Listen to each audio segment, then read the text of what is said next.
Hello, everyone, and welcome back to You Thought You Knew, the podcast where we talk about Survivor players that may be underrated, underappreciated, or just misunderstood. Each episode, we'll try to answer a question that's designed to make us challenge our preconceived notions about a famous Survivor contestant. But of course, there are no right answers. It's just an excuse to talk about our favorite show. I'm your co-host, Nigel Bocanegra, and as always, I'm joined by my partner in crime, Kevin McLain. Yes, excited to be here, Nige. The premiere of season 2 of You Thought You Knew. Got a bell just for that, just to have that moment. So I'm really excited to be here and to have a whole new season to talk about a whole new crop of really of Survivor legends and kind of dissect their legacies and see what they kind of where they are in the zeitgeist of the fan community. There's just so much to talk about, and I love talking about Survivor, and I especially love talking about it with you. So we have a great episode in store. Yes, today we're going to be talking about the OG Survivor couple, Rob and Amber. Yes. Rob and Amber, and you might notice we don't have a guest today. Usually we have a guest from the RHAP universe joining us to talk about contestants, but it's already so action-packed because we're talking about two literal legends of the show. So we thought, why even bother having a third wheel? It's a couple in love talking about another couple in love, and I think it's just going to be a really fun time to talk about them, and it's going to be so packed we don't even need to entertain anyone else. So it'll just be the two of us. And I think it's very fitting that we're going to talk about Rob and Amber because, and I can announce this on our podcast, that Nigel and I are officially engaged. Woo! Yay, woo! Very exciting stuff. Nige proposed to me on Mount Diablo. So much like Rob, he proposed in public, and much unlike Amber, I did not receive $1 million shortly after. So yeah, if I could have arranged that, I probably would have. I'm sorry, I was not able to deliver. It is the one thing I would change. It's the one thing I would change about the entire course is that, $1 million was involved, but it's so interesting to even think about Rob and Amber in relation to us, because I feel like even though you proposed to me, you're far more likely to be the Amber and I'm more likely to be the Rob based on our personalities, because you're so much more easygoing and I'm like chaotically obnoxious and East Coast. Exactly. So are you kind of ready to jump in and talk Romber? Yeah, let's do it. All right. So let's give him a really worthy Talking with T-Bird-esque introduction here.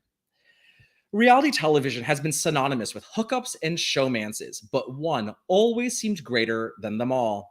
Rob and Amber dominated Survivor All-Stars. They got their wedding televised, and they played on The Amazing Race twice.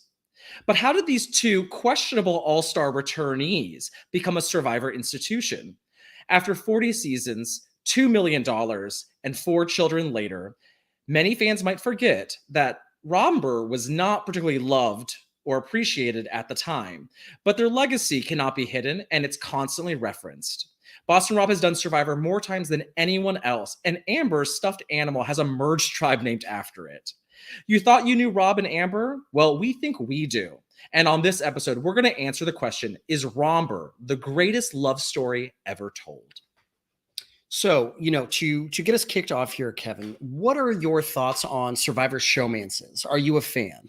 So, I used to think I wasn't, but now that I'm in love, and now that we had Survivor 44, we saw Matt and Franny, it kind of reminded me that I think it's a fun part of the show. And I think it's important for romance to be an aspect. I think like shows like Big Brother can be it doesn't feel like it's always romance on Big Brother, by the way. So maybe that's not a good comparison, but Survivor, I think, should have that like level of the human experience, because you expect people on Survivor sometimes to leave hating each other. So why wouldn't you expect occasionally for people to walk away loving each other? Like, why not have the full spectrum of ways people connect on a show that is about relationships? So I think I'm pro showmance, if you will, as long as it feels genuine and it feels deep and it's connected to the narrative, because I'm sure for someone who's falling in love in a way out there, it should be part of your story. So as long as it's executed well, I'm very happy. Yeah, it's interesting because on Big Brother, every season these days, it feels like you get multiple couples. On Survivor, it does happen much less frequently, but I think that Big Brother feels like it's kind of almost overproduced with the couples. Sometimes you get an edit of two people that are kind of like suggesting that they're couple adjacent, even if it's not exactly accurate. It feels like a night at the club.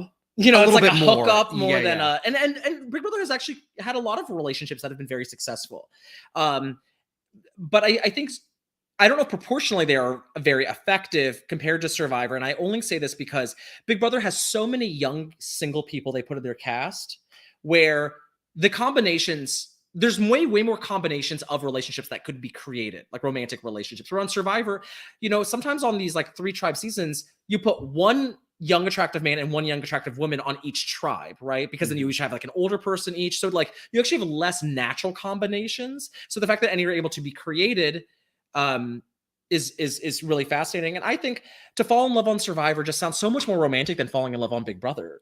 It sounds much more romantic, that's for sure. You fell in love and you were starving and on a deserted island, and you know you comfort each other in the rain. And on Big Brother, it's like we fell in love, and the entire internet knew every single detail about our life. I don't know if that's nearly the same. So yeah, I think Survivor romance is like really fun, and I think it's I want more romance. I think that the Survivor romances are always played a little more coyly than the Big Brother ones are. I adored Frankenship. Yes, but I adored Frankenship this season. Yes. These two nerds coming together who were just incapable of hiding their attraction, their friendship with each other was really fun. I think it was Claire who's giving them a lot of like the stink eye as they're like having their initial courting. You know, it was really fun. Yeah, I mean, I just think romance is just it's an exciting thing. There's so many. It connects us to the human experience. Why is think about all the shows like Lost and any show where like people are stranded, like Gilligan's Island, like romance is like an element that exists here. So why shouldn't it be an element on Survivor? And I think Rob and Amber really stand out as like the romance of them all. And that makes me want to ask you, Nige, do you think Romber is the greatest love story ever told? You know, I think that if you did not have their winners at war outing, I don't think that I would agree that they're the greatest love story ever told. But we get to, you know, jump from All Stars with them getting engaged on the show to what their life looks like all these years later. It's like an epilogue almost. And I think that getting that, I'm willing to jump on board and say they're the greatest love story ever told. I think so. And I know that sounds dramatic to say out loud, to say like Rob and Amber are the greatest love story ever told. But like, at least on Survivor, I think yes.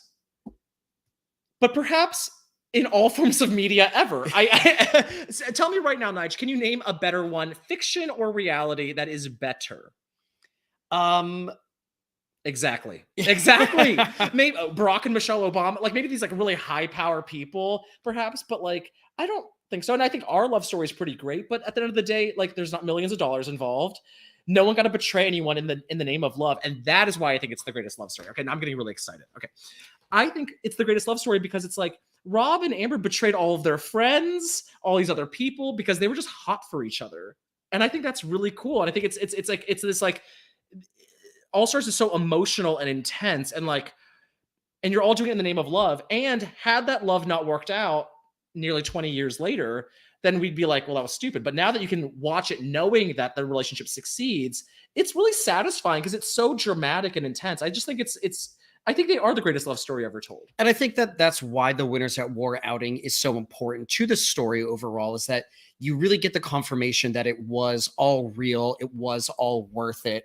You know, Kathy and Lex being really upset with Rob, betraying them. When you realize that they have 4 kids together, they're still married, they've done all these things together. It's like, okay, well, you know, they probably should have chosen each other over you guys. Yeah, if Rob could look in the crystal ball and knew that was to be his life 20, years later, it's very easy. But had he not known that, maybe make different decisions. But I just think it's like such a cool thing, because I think at the time I was very negative on Romber, because it's like showmances and they were like on every single reality show, and you kind of want all these like new fresh people coming in. But now that we've had so many Survivor seasons, when I try to get people into Survivor, I reference Romber all the time as a way to get people in, because a lot of people know about reality through like Love is Blind or all these other like dating shows. Like that's their version of reality TV, where for me, it's always been competitive reality with the social experiment aspect to it. That's why I love Survivor. And The idea that a husband and a wife met on the show, betrayed all of their allies, and literally left them with no choice on the jury to vote for one of them. Then he proposes to her moments before she wins $1 million. And then he wins $1 million a few years later. And then they come back on Survivor. Their 4 kids show up on the island to visit them, even though they've been voted off. This is if Survivor scripted, give it so many Emmys, because this is like a really big story. Even if you don't love Rob and Amber, I think you can't deny how iconic they are. Yeah, absolutely. Good. I just want to make sure that you're not denying it. Yeah, we're on the same page. So, we've started to get into Rob and Amber a bit here, but for people who may not have seen all of the seasons they appeared on together, do you want to give us some of the quick facts? A quick background refresher on Rob and Amber, which I will say, if you've never heard of Rob and Amber, I don't know how you're a Survivor fan. Because, I don't know how you're listening to RHAP. Because like they are huge. And I think I should clarify, of course, it's Boston Rob, Mariano, and Amber, not our faithful leader, Rob Sesternino. Boston Rob and Amber are the couple here, and they both are early Survivor contestants. Amber actually debuts on Survivor first. She's on the 2nd season, Australian Outback, where she gets 6th place. And she actually has a pretty minimal edit and is kind of framed as Jerry Manthi's sidekick.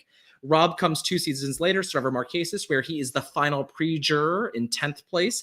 He makes it to the merge and plants all of the seeds for the first ever major power flip in the game, a really important strategic evolution in the show. But he gets still eliminated before it can really finally pull off. But he's like a huge factor in that. They meet on season 8, Survivor All-Stars. And, they betrayed all these people. They dominated the game. They got all the way to the final 2. And Rob proposes to Amber at the live, winner reveal, essentially. She accepts. And they go off and have this incredible life. They go on The Amazing Race twice.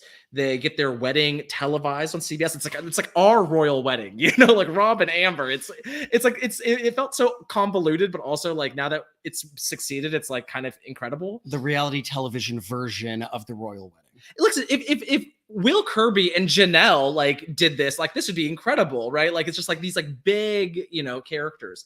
But they go on The Amazing Race and they have their wedding special. And we get to actually see a lot of glimpses into their relationship and dynamic. They're highly successful on The Amazing Race. They're one of the most dominant teams of the early Amazing Race. And then Amber kind of goes into hiding for a bit as Rob participates in Heroes versus Villains, where he is the leader of the villains tribe before being overthrown. And by legends Russell and Parvati.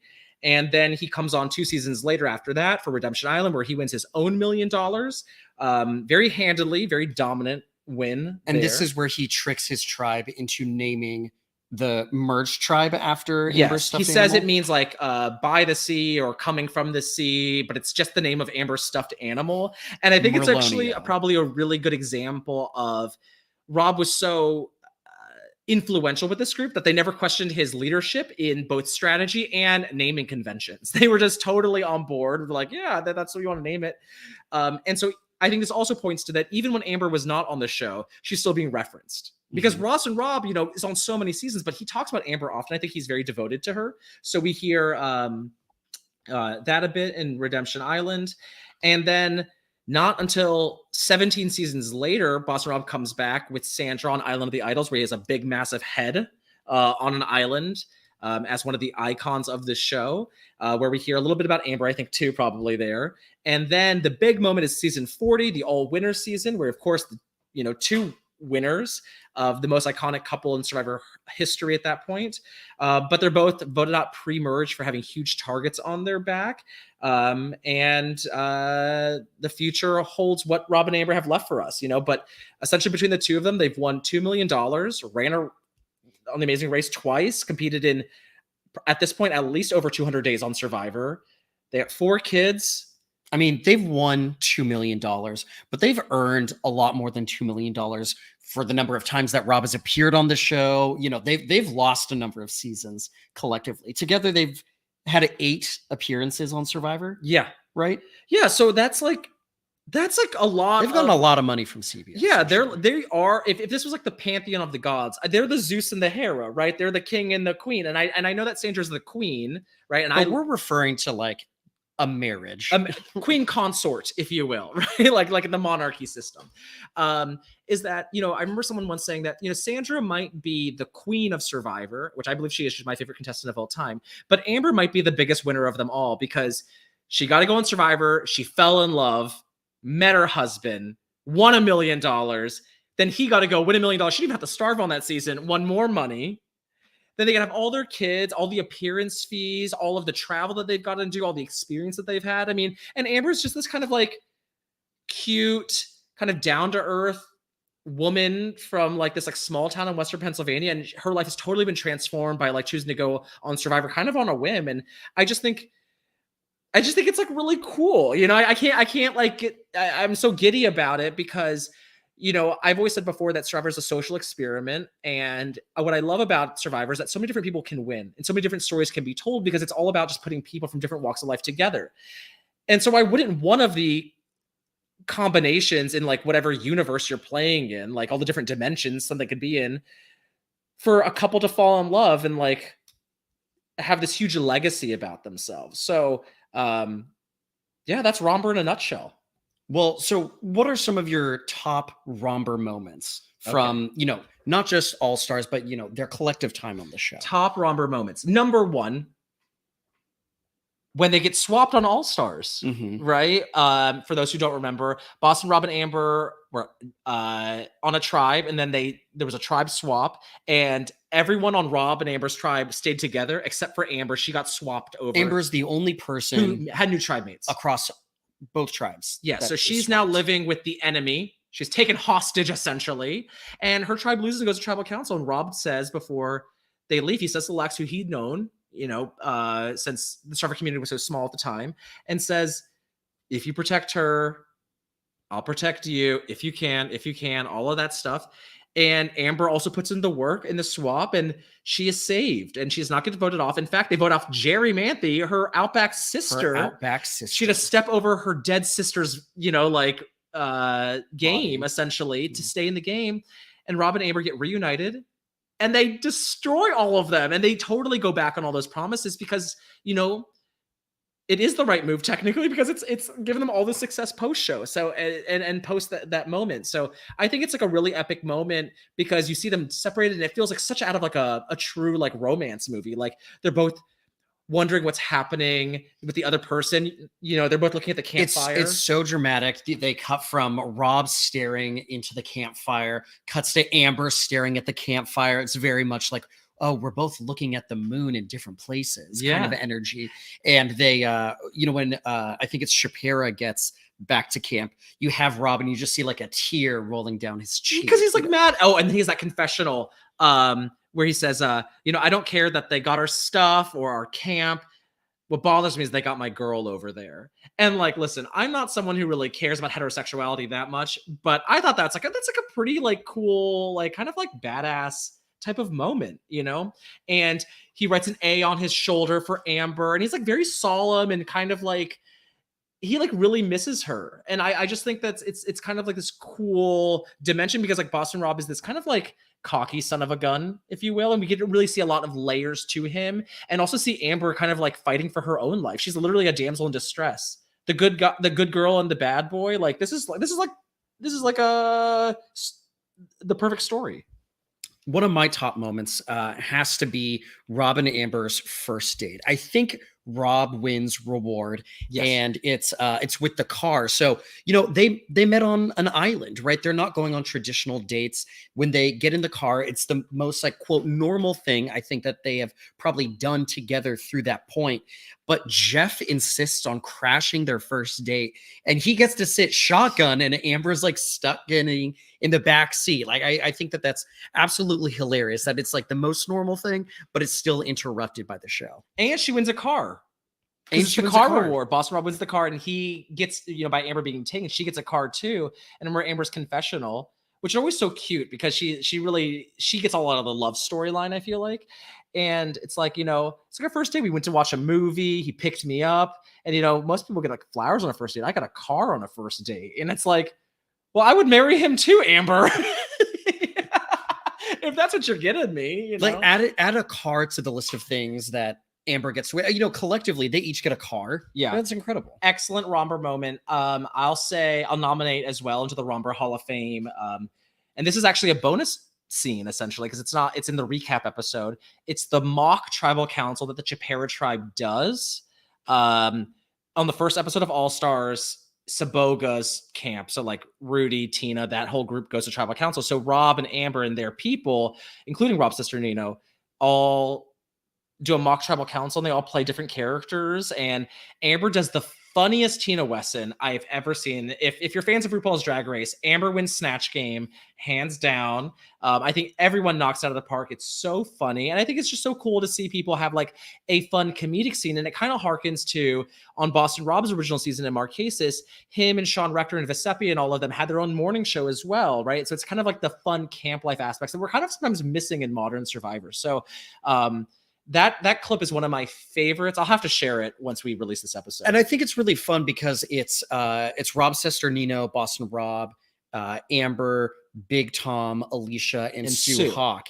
And you get to see each of them impersonating other people from the show. And so it's really fun to get to see everyone's perspective of these other players that we're also very familiar with. And I do want to give Rob's sister Nino a shout out for a very accurate Jeff portrayal. Yes, so good.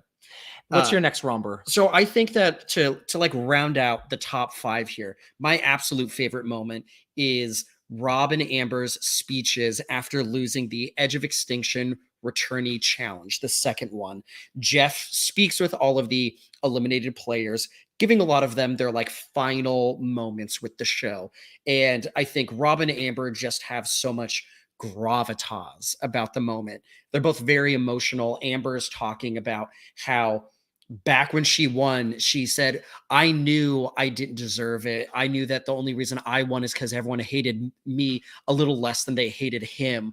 And through tears, Boston Rob follows up just, complimenting her so much, talking about how amazing she is and how she's a great mom and she like sacrifices for everybody. It's very sweet and moving, I think. Yeah, I remember being very moved by it. And I thought it was like really cool because, Amber was not a beloved winner at the time. Anything else about the top Romber moments? No, I think that those are definitely the ones that really stick out to me the most. Okay. So now, Nigel, you have said before on RHAP and our multiple appearances that Amber might be your favorite contestant of all time, which surprises most people because I don't think Amber is her own favorite contestant of all time. So is this true? Tell us. Yeah, in preparing for this episode, going back and rewatching a lot of clips, it's very easy. Yes, she is my absolute favorite player of all time. I think that she's just such a normal person. And I actually think that in modern Survivor, it feels like so many of the people that they're polling are all really accomplished people. They've done so much with their lives. They're so much of like go-getters that really have like a resume of things that they're pointing to. And that's, I think, certainly different than a lot of like the early seasons of Survivor. But I love that Amber feels like a normal person that's out there. And I think a lot of her confessionals are really like easy for like the average casual, if you will, to connect with, because she just talks about what it's like being on Survivor, I think, in a really relatable way. Yeah, and I think like Michelle Fitzgerald does something very similar as well, where in Winners at War, she talks about, to me, Survivor's in strategy is kind of like dating. It's like, who are the people that give me butterflies? And I thought that's such a great metaphor. I mean, Jeff is always hampering these contestants to give him metaphors. And I feel like keep it simple, stupid. It's a big belief. And I think Amber, I would have described before Winners at War as kind of simple. And I don't mean that in a derogatory way. I think she kind of is very down to earth. She doesn't overcomplicate things. Her strategy is not particularly that complicated either, but she is herself truly. And like, there's something endearing about that. And, and seasons post 40, everyone is so accomplished, like the first in their family to do X and Y. And, it's like everyone's running for Congress. And I think there's something really moving about that. But there's something I also really appreciate about someone who just feels like someone who's just plucked out of any random place, and having especially that person be part of the most notorious scene stealing duo in Survivor history is even more like incredible and interesting. So I'm also very pro Amber. And I will say this, I know people probably tuning into this episode, expecting a lot of Boston Rob talk because it's Boston Rob and Amber, and Boston Rob is also this huge character, but like this might turn into an Amber fan cast, to be quite honest, because You thought you knew Boston Rob? He's been in every season practically. You probably know him very well. I think Amber's more of the question mark here, but I think there's still a lot to explore with Rob. So do you, I'm sure you've been asked, as an Amber fan, that means you must love Boston Rob then, right? I'm like more okay with Boston Rob. He's definitely not my favorite player of all time. I think that I always enjoy Rob a lot more in relation to Amber because, you know, as you've said, we've just seen so much Boston Rob. We're like really used to him, and I think he can absolutely deliver in a lot of the seasons he's in. I thought that his appearance on Island of the Idols was really fun. It was also like a new dynamic for him, where he's not a player himself, but he's kind of like advising people. You know, he has interesting commentary, but when he's with Amber, that to me is really where Boston Rob is kind of like pulled a little bit away from what his like natural gear is of being like very bold, like sneaky, conniving, really trying to like game things out. And I think when he's put with Amber, it gives him a new dynamic of someone that he's really connected to and wanting to protect, and gives him like new emotions that he's not experiencing when he's on Redemption Island by himself, for example. Yeah, I think it's just fun to see like layers Yeah, in absolutely. general of these contestants. So yeah, I used to hate Boston Rob, I think. Well, just because he has a bit of a homophobic energy to him. Like he kind of outs John Carroll and Marquesas. You know, he was never my person because I always love a good campy character, and Boston Rob is like the face of Survivor. Like in my universe, I want Susie Smith and Purple Kell to be everyone's favorite. It's just like random silly characters that you can kind of like analyze to different ends about. But Boston Rob is like so in my face that I think I always kind of like resented him. But then after he was off Survivor for 17 seasons, you know, I kind of came back around. You know, he actually is a really good character. And I think in the rewatch, because we watched All Stars to prep for this, I was reminded that there's a reason why Boston Rob is loved by production. He's really good at communicating to the camera. He's really good at crafting the narrative. He really gives us a lot of insight, as if we were like, as like, it's kind of like very House of Cards, if you will. You know, like Frank Underwood, Kevin Spacey Oh. looks at the camera and tells us like, well, she's not going to know what's going to hit her next, or something like that. And like, and it's him kind of walking us through the heist plan he's creating. And I think that's really, there's something kind of fun about that. And, you know, Survivor's so nefarious that you just get to see someone who clearly can strategize 20 different angles, kind of talk us through all the different ways in the way that like Dan Giesling can do that. You know, these are people who are very good at those things. I wish we got some other characters and he wasn't such an airtime hog, but I don't think that's his fault technically. So I don't hold it against Boston Rob too much. And I've always had a bit of a soft spot for Amber. And I think I have a greater appreciation for Amber because now that we've been together for several years, I think I really appreciate people who are more diplomatic, more laid back. Whereas I think at a time in my life, I would have said, you know, someone who brings peace, it's like they don't really bring anything. Like I think Corinne Kaplan once said, being nice is not a personality, it's a coping mechanism, because it's a way that you kind of navigate life by not stepping on people's toes. But peace is not the absence of something, what I've realized. It's actually the contribution of something, because you're creating things. And I think technically, as much as Amber does not play the most complex game, anyone that can like calm people down, make people feel comfortable, relate to people, that person's going to be really effective, whether that's be on Survivor, in a workplace, on a team, wherever. And I just think I've really come around on them so much more than I ever did, because I think I really was not a fan of them on The Amazing Race, because they were like these like big, they're like the Goliaths. I want the underdogs to win. Charla and Myrna on All Stars, you know, like things like that. So I've been won over by their perpetual presence on television. You know, I actually think that your comparison of Boston Rob to Frank Underwood from House of Cards is a great one.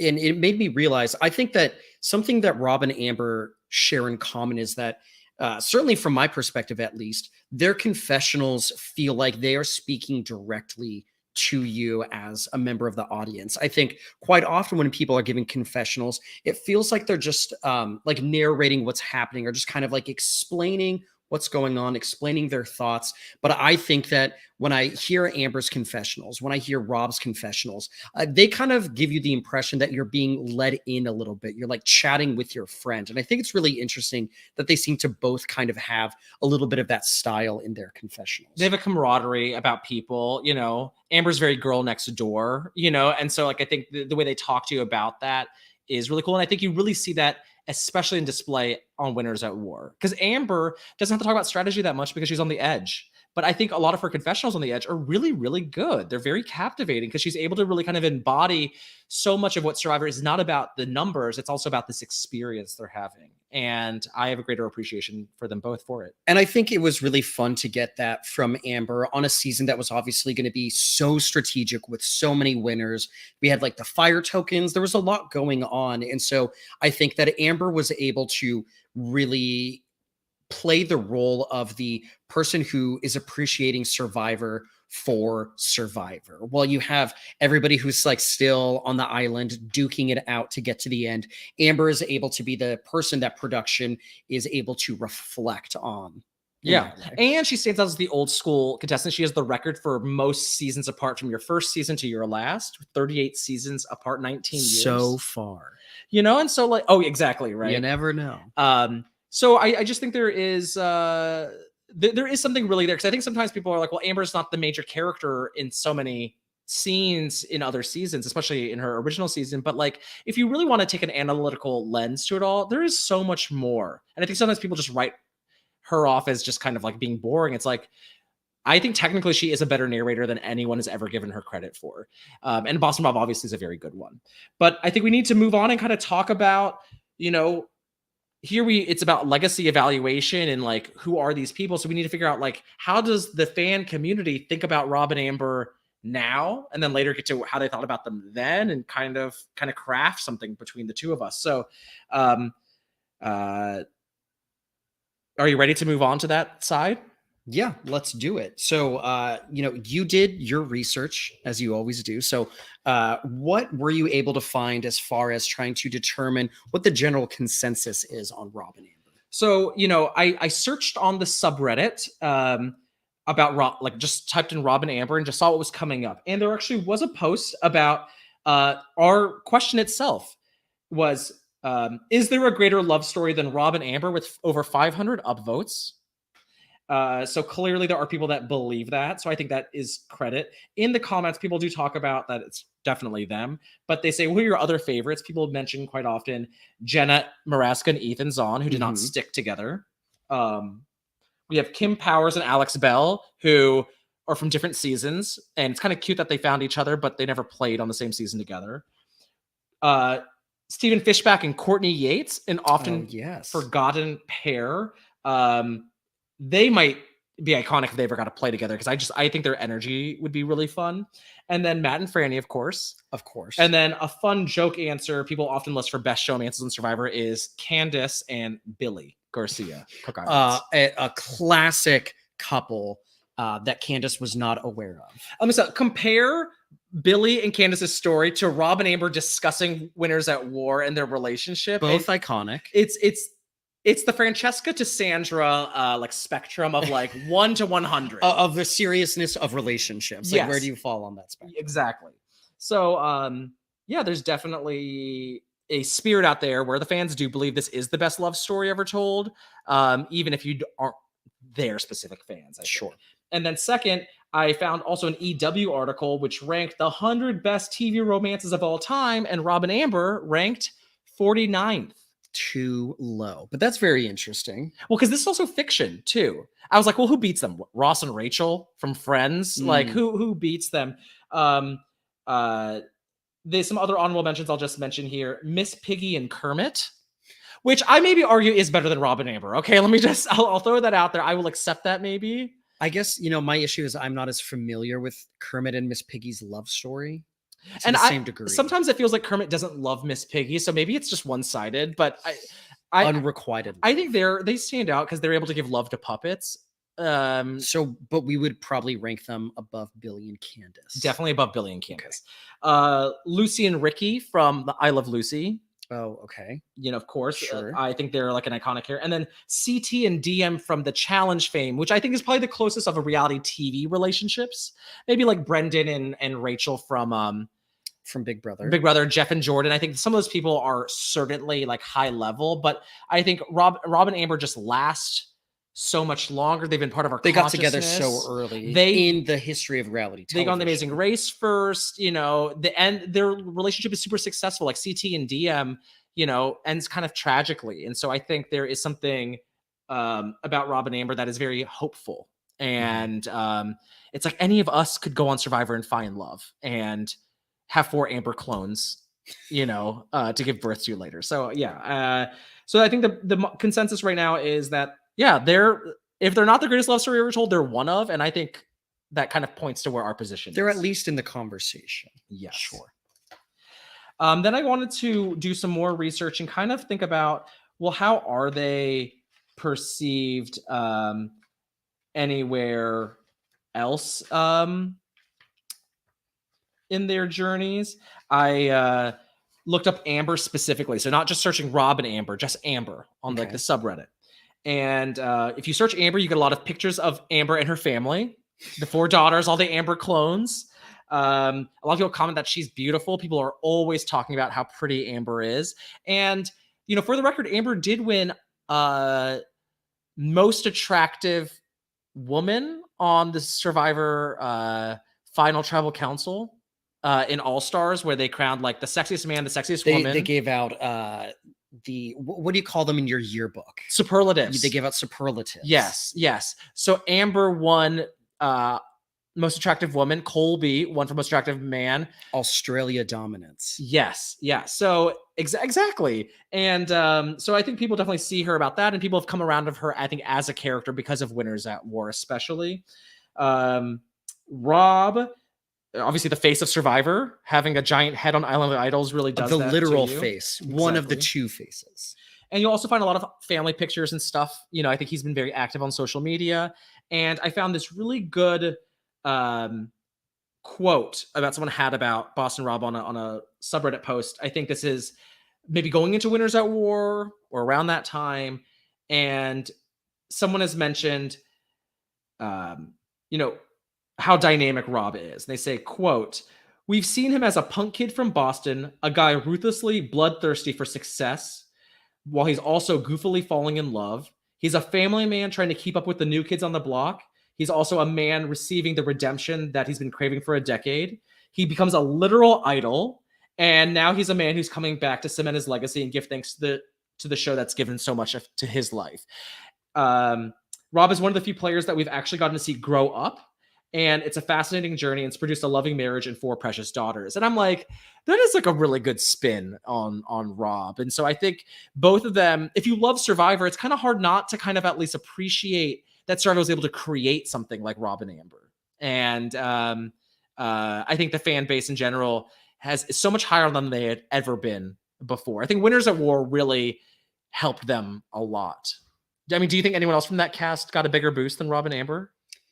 I mean, I think so many people came out of Winners at War looking great. I think that Ethan's story that was told was really moving. He's someone who also, ties Amber for like the longest gap between their most recent season and then their next appearance as well. But I don't think that Ethan left with the notoriety, the controversy that Rob and Amber did after All Stars, right? So I do think it's a little hard to compare that, but I think Boston Rob was really able to continue to build on his legacy by coming back for Heroes versus Villains, Redemption Island, and Island of the Idols in a way that Amber was not. So I think that Rob had really been able to do a lot of that. PR is a good way of describing it. But I think that Amber coming back allowed for the rehabilitation of Romber, not just Rob. Yeah, exactly. Yeah. And then I also found this 2016 Reddit poll, which ranked all the different contestants, all the different iterations as well. So Amber has 2 entries here because this is before Winners at War, her All Stars and her Australia entry. They scored them all between 1 and 10. Who do you think the subreddit put higher? All Stars Amber or Australia Amber? I think they had to have put All Stars Amber because Australia Amber is really, her story is told as like a support to Jerry's story. So I have to imagine that it's All Stars that performs better. Yes.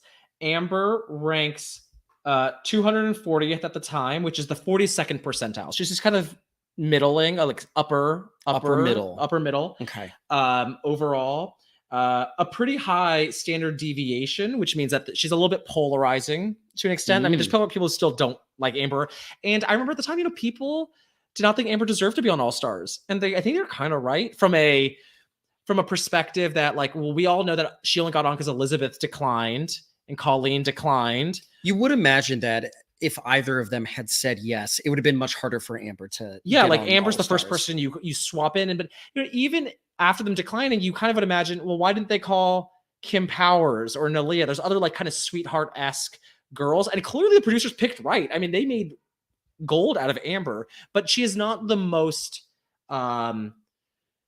flashy choice. Exactly. And I do think that that's interesting because I think that, to me at least, looking at her outing on All Stars and Winners at War, I think Amber is good at giving confessionals. Again, they're not always the flashiest thing in the world, but I think she is a good narrator. So I think she's one of those people that it's quite possible that production did recognize her as someone that had more to share, that they would feel comfortable coming back, but their edit might not have been as clear about production's confidence in that. Yeah. Amber's other outing, Australia, ranks 298th. So that's the 52nd percentile. So both Amber it's iterations, not too like far off. Pretty, in the middle, essentially. And I think the most interesting thing here is that it also gives you demographics. What types of people tended to rate people higher or lower? So the group that had the most favorable impression of Amber, women. Women love Amber. And I think because, Amber's a bit of a self-insert, if you will, and so I think people, and she's very kind of kid sister in Australia. She's the girl in love on All Stars. I mean, I think this is a very I think it's not a surprise that she's loved particularly by women in particular. And if you liked Amber, she's highly correlated with your taste in Boston Rob, Natalie Tenorelli, Ashley Underwood. These are all like people who are tied to Boston Rob. Boston Rob is kind of the focal point of the universe. Next, we're going to do Boston Rob's popularity poll rankings. Which outing of his do you think is the most popular? That's pretty tough, actually, because Winners at War is not part of this. Right. So is Island of the Idols a part of this? No. Okay. So it's just Marquesas, All Stars, and Heroes versus Villains. Oh, and Redemption Island. Yes. Okay, a lot to go through here. I think that Redemption Island is his most impressive outing, so I think it's possible people are ranking that high because he's so successful, but I don't think that it's a season people enjoy. So like maybe that kind of like brings his ranking down. I'm gonna go with All Stars because I mean that is like really his story in the way that Redemption Island also feels like Rob's story, but I think that there's more players that people are fans of in All Stars. So I'm going to go with All Stars. The number one Rob outing on this popularity poll is Marquesas. Marquesas okay. Rob. Most favorable demographic, women. Women also love Boston Women Rob. love Romber is what. And his least favorite demographic, gay and bisexual viewers. And I was really big into Survivor Sucks, which is kind of where a lot of the queer fans were kind of commenting, and we like our more pro-female contestants, more campy contestants are the favorites there. And Boston Rob, he's kind of like the casuals favorite, sure. And the people who are kind of tuning in, watching it with their family and stuff. So that never really connected with it. But this like makes perfect sense of where his like fan base really holds into. He was ranked in the 17th percentile. Also, all of Boston Rob's outings on this popularity poll all rank above Amber's. I'm not surprised by that. Yeah. I mean, Boston Rob is one of the two literal faces of the show. Yeah. And you know that like I said earlier, that's always been that challenge I've had with Boston Rob. Because it's like if you ask someone who their favorite character on a TV show is, and they give you like the main character, it's like, why am I even talking to you? Like, give me something I can. Who's work your with. favorite character from Harry Potter? If your answer is Harry Potter, everyone's like, that's a really boring. You're so boring. Do you even watch the show? Like, do you even watch but like, I mean, I get why he is, you know, and it's like, but sometimes I feel like if you say that he's your favorite, it's like, do you even know the names of anyone else? Yeah, that's true. People are like, you don't even know the show, do you? And so that's why I've always been like the pro Purple Kelly, the kind of the randoms, because it's like, well, that tells you really are a fan because you really know the intricacies. But Boston Rob Marquesas is the most popular version. Then it's Heroes versus Villains Rob at the 21st percentile, so a few spots lower. Then it's All Stars Rob at the 35th percentile. And then finally, we have Redemption Island Rob, which is the lowest ranked Rob in the 37th percentile. So I got his least favorite outing correct, at least. Yes. That was the only one I got right there. So I want you right now, Nige, to quickly power rank all of the Romber outings, Rob and Amber, favorite to least favorite. Of their individual outings. Yes. Or you don't hear mine first. Why don't you go ahead? Okay. For me, number one, Amber Winners at War. Of course, I love the fact this is the kind of like quieter, you know, young woman who got everything out of Survivor, just shows up and is voted off very early and gets to just be like this like old school lens in this modern era. I love Winners at War Amber. I think it's such a full circle moment.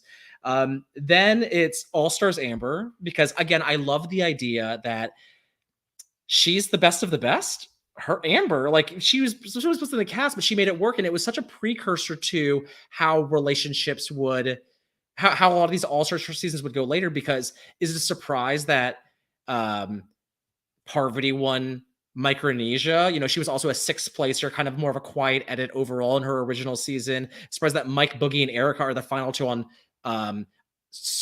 Big Brother All Stars. Like they also were kind of cusp attorneys with low profiles. Or Eric and Danielle winning Amazing Race All Stars, also kind of low profile as a group.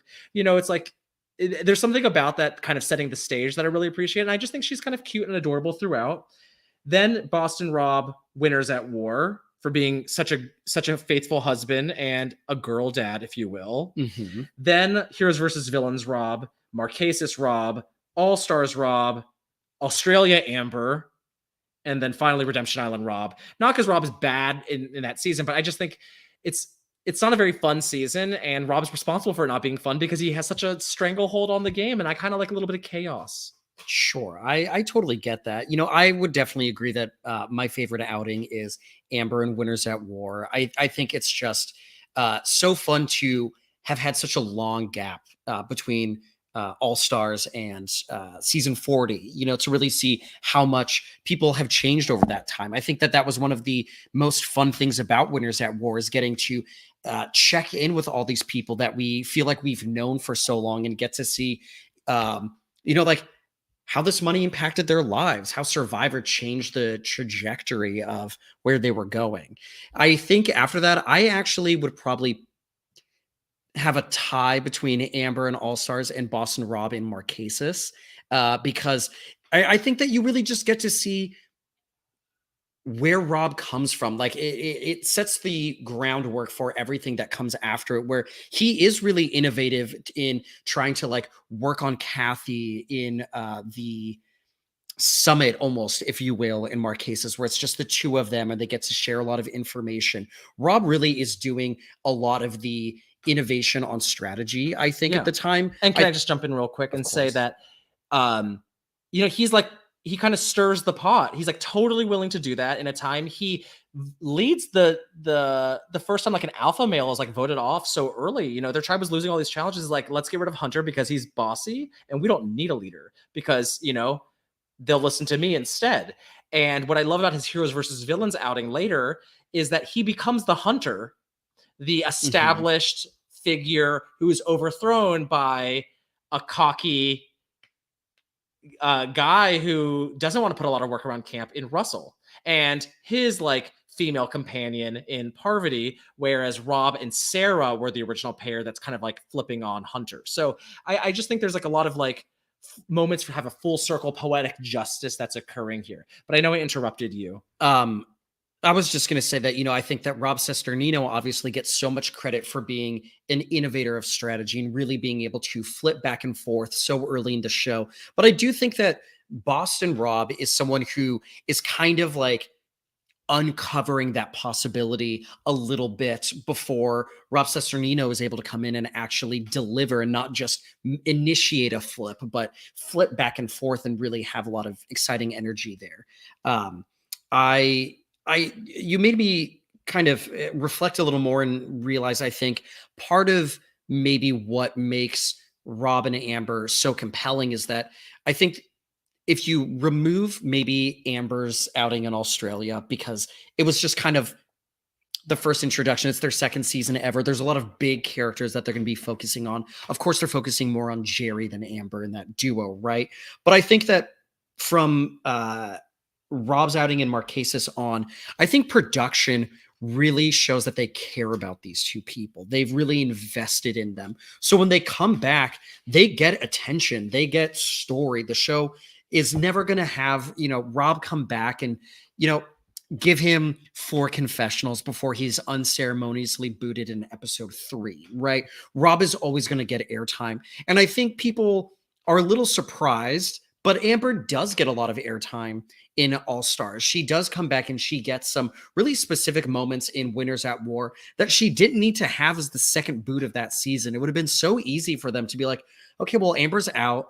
Rob is not going to be relevant because he's like out before the merge. Neither of them return from the edge. You could have easily given them a smaller edit, but they still really highlight the two of them. And I think that we're able to talk about them so much precisely because production really cares about those two.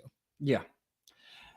Great points all around. I think now we can move on to what was Rob and Amber's, what was the perspective of them back then, back in like the All-Stars time. So I actually found, and I've referenced this once before, there's a book called Tribal Warfare, Survivor and the Political Unconscious of Reality Television, which I think I referenced in like a research paper I did in grad school, because of course I did a research paper on Survivor. And they had a popularity poll. This is right after Survivor Palau, the 10th season. Okay. And they had everyone ranked. Everyone was just one ranking each. So like, it's not like the Reddit post where both iterations of Amber are going to be there. Sure. It's just going to be Amber, Rob, Stephanie LaGrossa, have at it. There were 150 contestants. Rob and Amber are in the bottom half. Wow. And I think that tells you that they were not that popular. They're kind of the villains. They're like stabbing people in the back, all for like love, if that's what they tell us. I mean, they weren't even dating for that long. I mean, no one believed them. That's actually a good point. There's a very short turnaround. I mean, the fact that they're able to get engaged at the reunion when filming ended, how much before that, right? Like, it would have been a very short engagement. And for people who are unhappy that these two contestants who were out like not super early, but they were not like truly the end gamers in either of their season, come in and slay all of your favorites, and they're kind of like flaunting their love everywhere. Amber has an I Heart Rob shirt in the finale, and you get the I'm losing my train of thought there a little bit, but I think that you have them kind of being like so high vis in kind of like changing the trajectory of where a lot of fans like would have wanted them to be. I guess it isn't surprising that they would have ended up being ranked lower than you might assume they would have today. Yeah, because now it's like they're very popular because they're an institution. But at the time, we didn't know. There were these new kids on the block. They're like voting out. I mean, Kathy and Lex were like fan favorites. They were like really central characters in their 2 seasons. And these two just show up. They probably shouldn't have been there to begin with because it's supposed to be it's supposed to be called All Stars for a reason. Long before Game Changers, where people complained about the boot order on that season, people were not happy with the boot order on All Stars because a lot of people that go to the end were not the biggest characters in their own seasons. And it was very disappointing. And like seeing people whose favorites kind of say like, I can't believe you throw our friendships away over this. Well, at the time they're probably kind of right, but now that history's proven that maybe that Rob and Amber were right all along to do all those things. So we don't have that same disdain, I feel like. Yeah, it makes it a lot easier to accept their love stories being, very pure, very true when we see them all these years later. In the moment, you're like, oh, these people flaunting it around, they're probably not even gonna last. Like, what was all of this for? Yes. And so Amber, out of the 150 contestants, ranked 76. So middle again. Amber, so middle of the road as a person. That's kind of her appeal at times too, I think. And then Boston Rob, 86. So they're kind of like towards the middle, but it's like, a lot of people below them are like, it's like Joanna and Amazon. It's like people that were like got very negative or early boots. So, kind of they're polarizing presences, certainly. I also wanted to, in my historic analysis, I looked at their EDGIC charts, which is like what editing scores that they got, and everyone gets like a ranking for each episode. Let's start with Australia Amber. So there's a rating called Under the Radar. It means that maybe you'd be kind of forgotten by the average person watching the episode. Low visibility. Low visibility. In the 12 episodes that Amber lasts, she is ranked as Under the Radar or UTR in 8 of them. Wow. 75%, which I think makes Amber the original purple Survivor contestant. Wow. I think that you could really make that argument. The OG Purple Kelly. I mean, I think that's like, and that's why I was so surprised that Amber returned to begin with, because girl, you had 4 episodes of screen time of like true, like being a focal character in some way. Where the show invested a little bit. So, very quiet edit in the beginning. In All Stars, she gets a complex edit, complex personality positive. Rob gets complex personality negative. So they're kind of foils because, Rob gets a lot of the mastermind, nefarious scenes, and Amber gets a lot of the, he got me a brand new car. And like, I'm this like my strategy is to flirt with him, but like I'm using it effectively. But like I am getting kind of feelings at the same time. Like you get layers for both of them. So the difference between Amber being under the radar to being complex personality in the course of her 2 seasons, this thing is very emblematic of who Amber is as a character. And then in Winners at War, she gets a middle of the road positive edit, which means that she was like visible and like we're supposed to like her, which I think most people came away with. Boston Rob in Marquesas, he gets no under the radar episodes the entire time. Final edit CPN, which is complex personality negative, meaning evil mastermind, nefarious scoundrel, which he is. He gets that same thing again in All Stars, but though I think the negativity is kind of ramped up a bit because he's even more kind of nasty to people. But he also has a soft side because of Amber, so we get a lot of complexity still. He gets 1 under the radar episode. That's kind of hard to believe. So in 2 seasons, Rob gets far less under the radar episodes than Amber did. In 1, yeah, essentially. Right. In Heroes versus Villains, he gets a complex personality positive because we get hero Rob essentially here, even though he's on the villains tribe. He becomes a fan favorite. This is the moment he becomes a fan favorite. Often forgotten that after All Stars, Rob was not popular, but in Heroes versus Villains, where he's like building the shelter, talking about how much he loves Amber and Boston Rob, and like Jeff is cradling him in his arms, kind of, where he's like crying in the woods. The crybaby-itis of it all. Yeah. That's when he goes popular. So he's complex personality there. Then in Redemption Island, also complex personality. No under the radars the entire time, and you feel it because he's literally in every episode. He's so visible. And then at Winners at War, complex personality mixed, so he's positive and negative at times. He's depends on the episode. So he's every complex personality combination you could be, and that's why Rob is like one of the main characters of the Survivor franchise. And in all of his seasons, in Winners at War, he does get some under the radar episodes, but it's only 3 of them, and they're all on the edge. It's surprising it was only 3 because he's pre-merge. Yeah. It's impressive. So, I mean, he's just like really out in front. He's like such a focal character. Even when he goes home early, he is still one of the most complex, visible characters of the season. Any reactions to that? I don't think it's exactly surprising. Boston Rob is, again, a face of the franchise. He's always going to get a lot of attention because he is a really dynamic character at the end of the day. I think that there are times where people feel a little Boston Rob fatigue just because they're are so many outings, and I can understand where some of that comes from. But it's, I think, really hard to deny that he is one of the most dynamic people that the show has had. There's a reason that they give him such a high visibility edit and have him back so many different times. Yes. Then I found an article from after the All-Stars finale. So we got a good picture to how people who were kind of critiquing the show, the critics, how they thought about it, how it all went.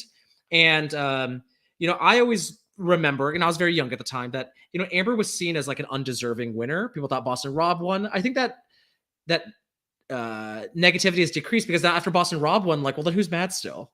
And, Amber herself in Winners at War says, nobody thought that I deserved it. So, but like, that really was the depiction at the time, because here's the post, or here's some comments from it. The game's goal is outwit, outplay, outlast. Which of those did Amber do other than the last? It's not outflirt, out hot, out blended in the background. Rob did all three and lost, but that's politics.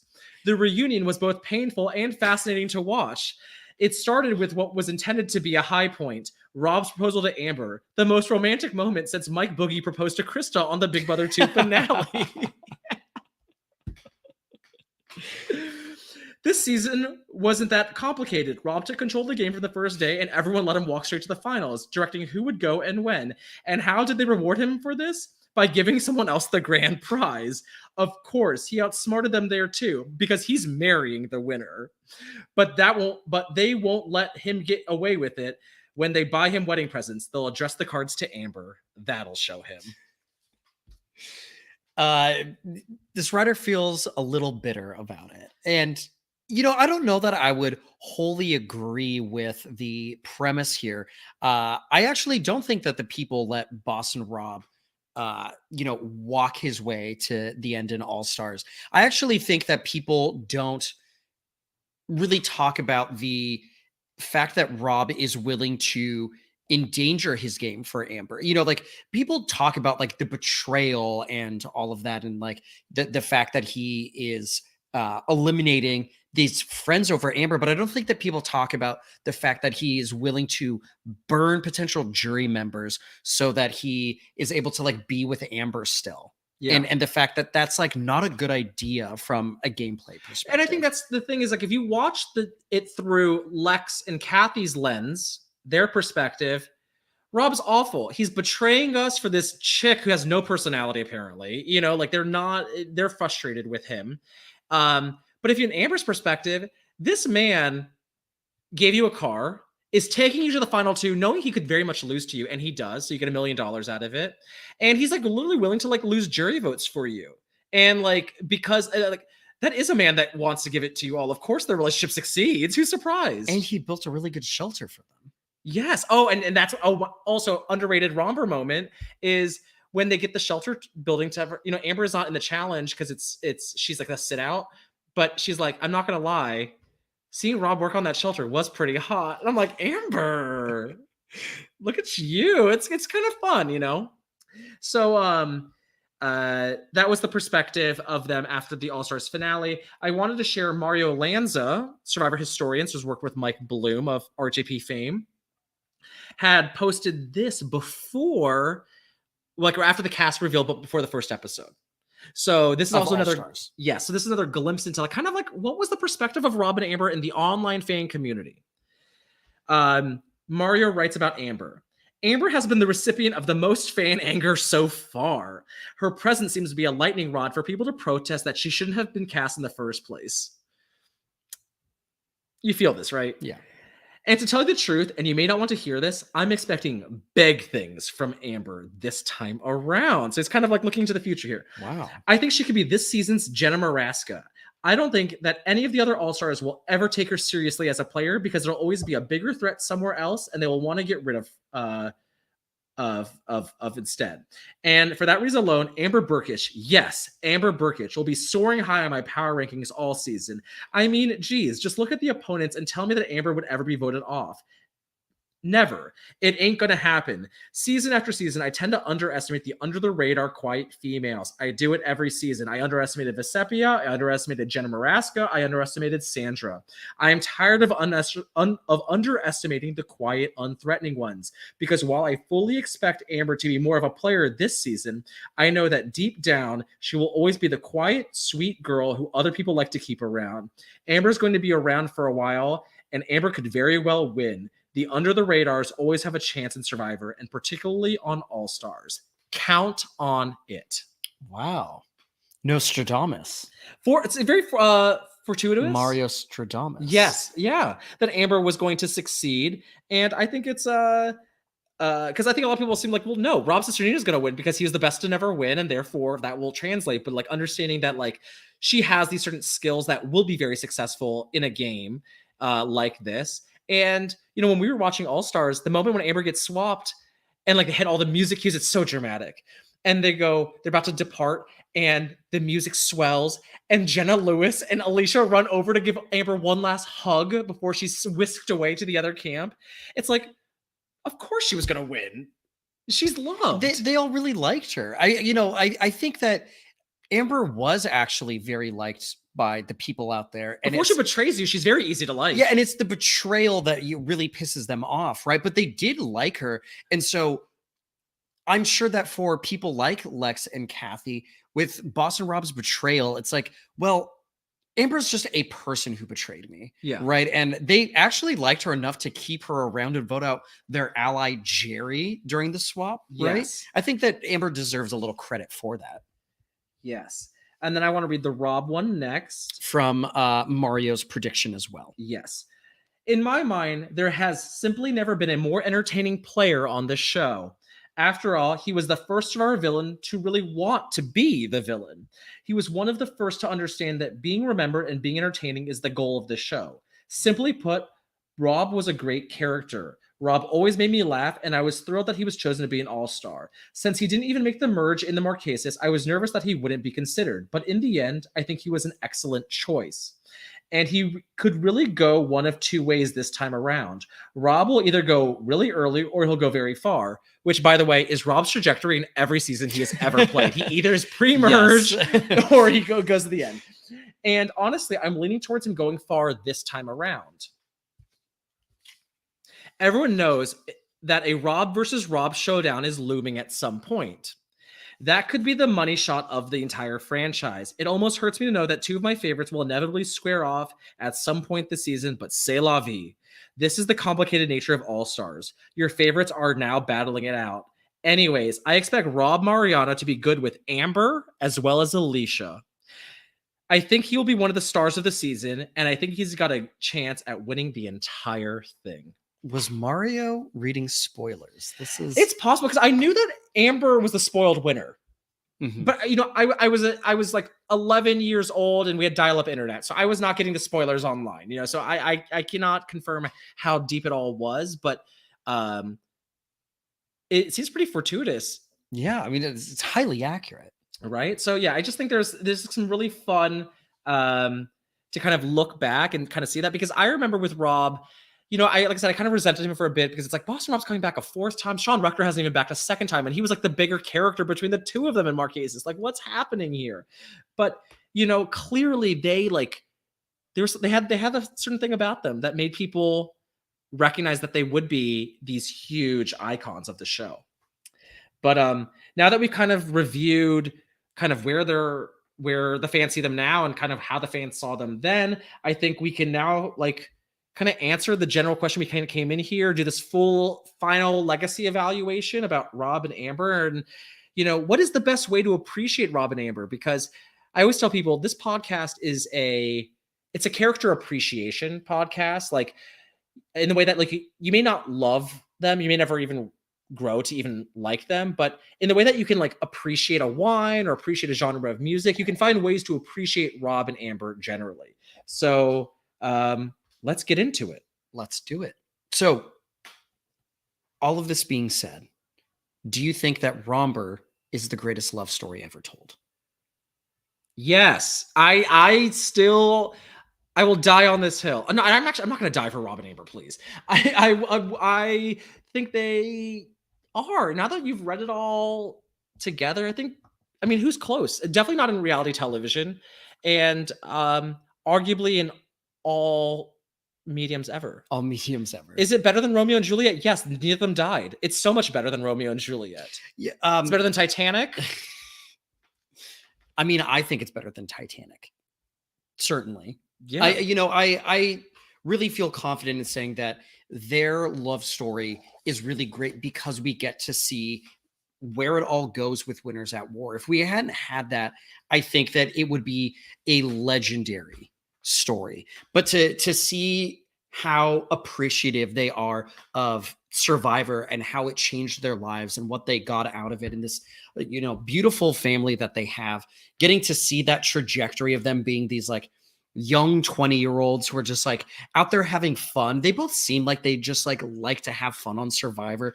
Amber's like, laughing it up with Jerry. Boston Rob is out there with Sean Rector getting into mischief, and they come together. It gets like super serious, but we see their journey over time, and we really get to kind of like grow up with Rob and Amber. And I think that just makes it a story that feels so special. And what makes it so incredible to me is that it's real. This is a story you could write.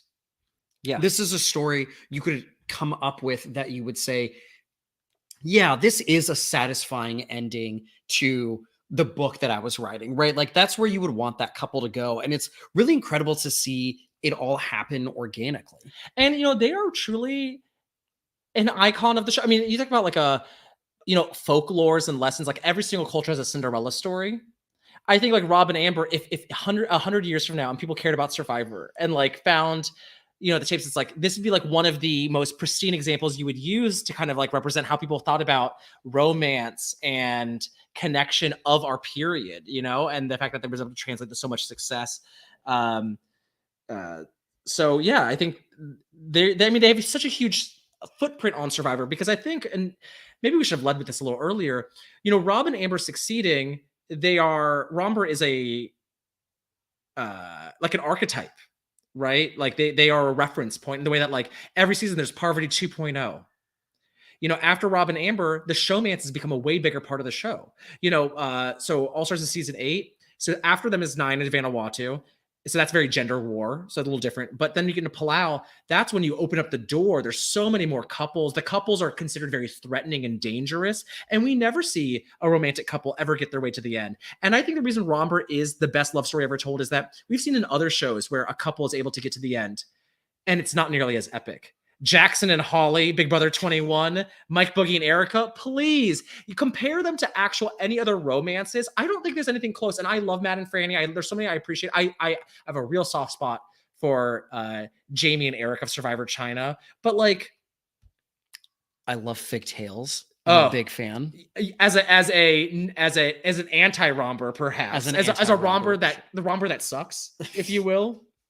Like that's kind of fun, but like I love that Romber is like technically couple goals in a way for people, and they're strategic goals, like they're like a frame of reference. And I do believe they're the greatest love story ever told. They really do serve as an example of how powerful a couple can be on Survivor, and I'm sure that it is something that like helps spark motivation to get rid of dynamic duos that you're seeing out there. Yeah, it's a huge part of that. And what I wanted to do also was I wanted to reference that Amber has an interview that she had done. I found it on Reddit. And some questions here that I wanted to show up. Someone asked, what do you think made you click in the game, Rob and Amber? And she said, we both needed each other's strengths. I needed some aggressiveness in my play, and he needed to be more held back. So I think us melding our two styles was just the perfect mix and the perfect match. There were times where he wanted to lose his patience, and I knew it could hurt him. So he would vent to me, and I wouldn't judge him. And then he was the person who could speak up and say different things that I would find uncomfortable doing just because I'm more timid. We were definitely a team. And they are a team, and that's why they were able to win so many legs on The Amazing Race, because they work really well together. And I know like Rob's kind of this like, villainous character in that time, so people kind of like hated on him, but like you never see Rob and Amber really fight. And that's why I say like the appreciation I have for Amber so much more as I think about it is that even if Amber, was not planning to use Rob the entire time as Sheehan suggests, or that like there's times where Amber says, I don't want to betray Lex and Kathy because, that they'll be bitter to us. But like, technically, Amber, you should want more people bitter because your goal is to go in with Rob. You want Rob to make enemies so you benefit from that. So I don't think like that's part of her strategy.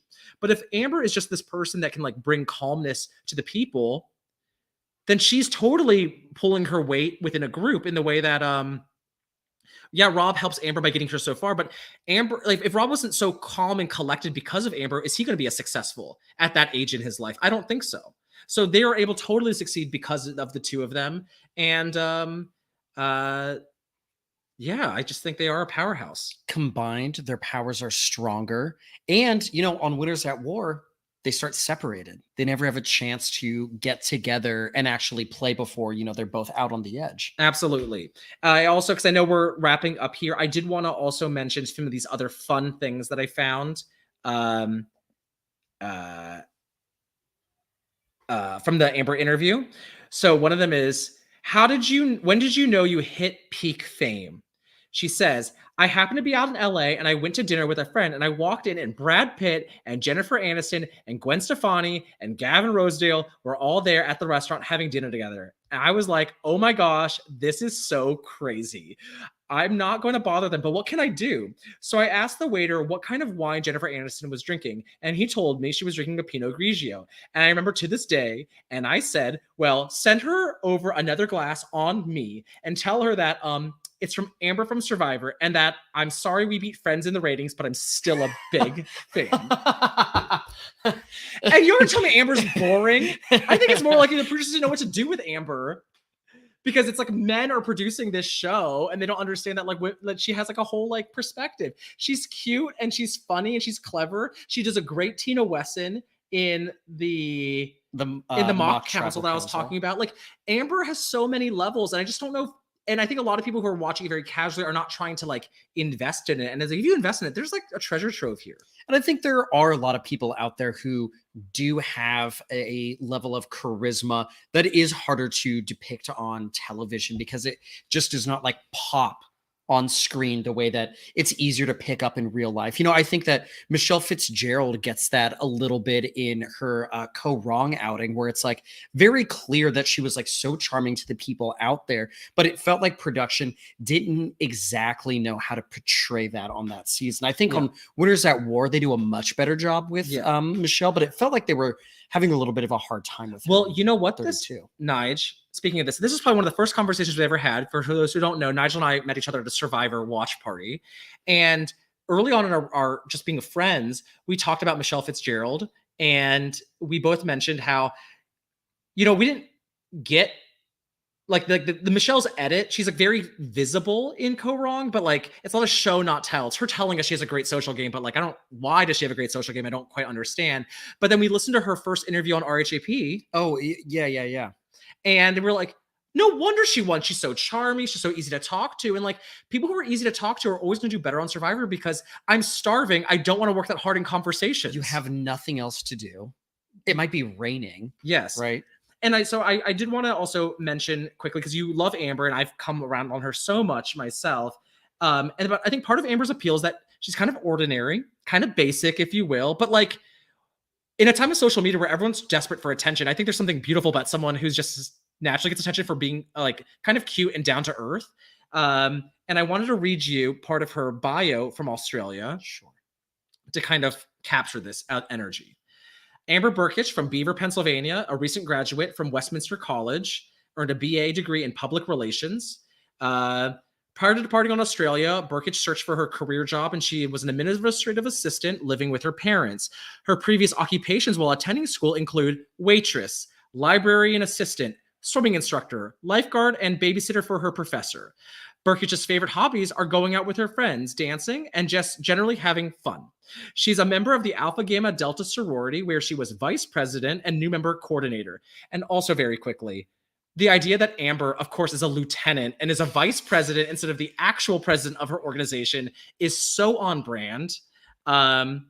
She goes, her primary reasons for trying out for Survivor the Australian Outback include the lack of change, excitement, and kangaroos in her life, although the $1 million wouldn't hurt either. And her birth date is August 11th, 1978. So it's just, I think she's so charming for being so kind of normal. Normal type Pokemon. That's what Amber is. And I think it's like really fierce. The fiercest normal type Pokemon that's ever existed. Yeah. So, as we're wrapping up here, Kev, any final hot takes on Romber? I feel like all the Amber ones is like the closest one because it's like, what's a hot take on Rob? There's hard to have a hot take on Rob. I think polarizing kind of anyways. But in that, we're so overexposed with him in a way, I think. But I think just maybe my closing thoughts on Rob and Amber are that they, I think, are really dynamic confessionalists, and that's why they are people that the show has wanted to invest in. And to me, their powers combined really make both of them pop in a way that I don't think they always do individually. I do think that Robin Marquesas is just a really, really fun character in a way that Redemption Island, it feels like a little too much of a cakewalk for him. But when you bring them together and you give them the dynamic with each other as something that they're able to play with on the show, I just think that they really kind of come alive and are a living fairy tale that we've gotten to witness. And it's epic. Let's acknowledge this, because as I was doing my research, you think about Amber says she needs someone who's more decisive, who pushes her. When after Jerry gets voted off in Australia, Amber's kind of like left on her own devices, and she kind of flails a bit, because she doesn't, who does she have? So, she loses her dominant partner. Jerry's kind of like her Rob there, and she gets out. Rob, too aggressive, too assertive. He gets booted right before the jury because he's constantly making waves. He's constantly getting in fights. So it's like, clearly they both really, you see these weaknesses, and then they both find each other in All Stars and are able to succeed and literally have the most iconic life you can imagine, And I think it's really incredible how enduring their relationship is. And, they'll be celebrating their 20th anniversary soon. Wow. 20 years. We should send them something. We would all be so lucky to meet our spouse on Survivor and win millions of dollars, right? Yeah. That really is the dream, if you will. And Amber got it all. And technically so did Boston Rob, but I think Amber's kind of framed as the idealistic one and romantic one between the two. So, all right. Well, there you have it. That's the story of Romber. Yeah. Maybe we covered it all. Maybe we didn't. I mean, it's really hard to capture. This would probably be 12 hours. I don't know. Anyone wants to listen to us for 12 hours. So I hope, the hour and some change is enough to suffice. But, the conversation can continue. There'll be so much Romber to talk about in so many different places. And, if we're really lucky, we will get to see them on Winners at War 2, season 67 or something like that. Oh, yeah. So Kev, what can we tell people about this season of You Thought You Knew? Okay. Yeah. So this is our first episode on Romber. We have 7 other episodes this season with some great guests. Stay tuned for all of that information, but we'll be covering really great big Survivor stars like James Clement, Ozzy, JT, Xian Wong, and kind of dissecting those with RHAP's best of the best. And so I'm really excited to do that this season. Kev, where can people find you on social media? You can find me on Twitter at Asian Narc, which is short for my Instagram handle at Asian Narcissist. You can find me on Twitter at Nigel Speed.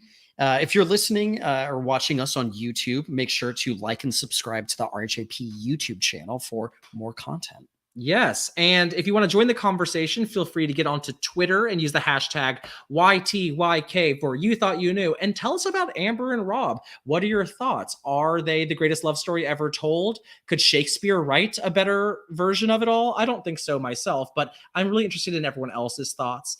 And, Thank you so much for listening to us. And that's You Thought You Knew, Rob and Amber. All right. Thanks, Kevin. Have a great day, everybody. Bye. Bye.